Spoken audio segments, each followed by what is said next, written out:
We were with IRA, right? Yeah. So the service was very nice, and there were a number of guerrilla speakers, and one of them was particularly good. And as I said, Ira's son was just great, and I spoke. Mary Jo wanted me to speak first, which was an honor, but because of that, I did not speak very long because we were trying not to do that. But after me, there were people who spoke at great length. It's not that I wouldn't have wanted to do that anyway.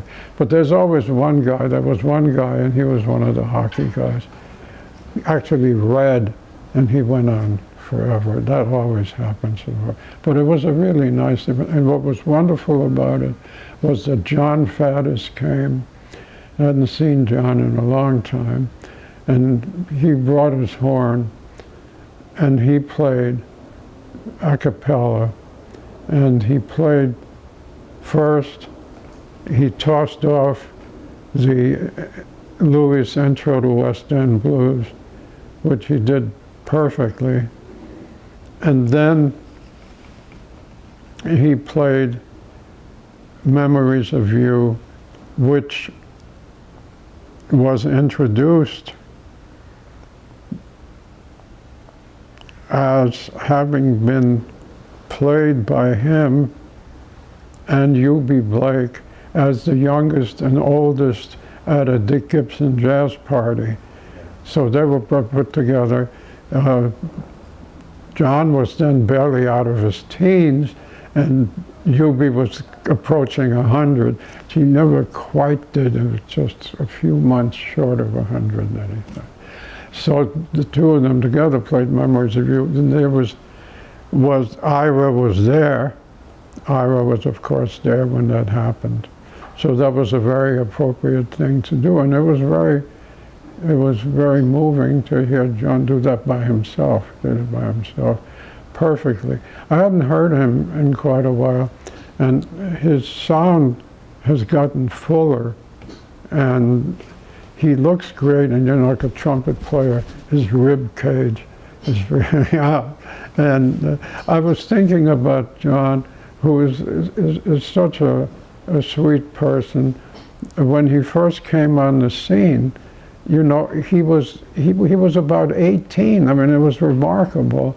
And he joined the Thad Jones Mel Lewis band, and he was saying, "Who is this kid?" You know, and played his butt off.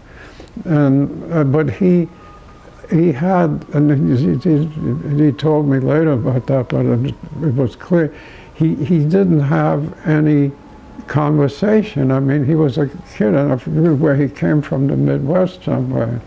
So because he wanted to have something to say, you know, talk about, he told jokes, and they were very bad jokes.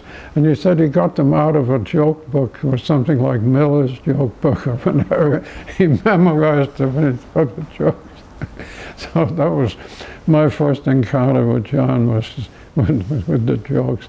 But needless to say, he developed a wonderful vocabulary after that.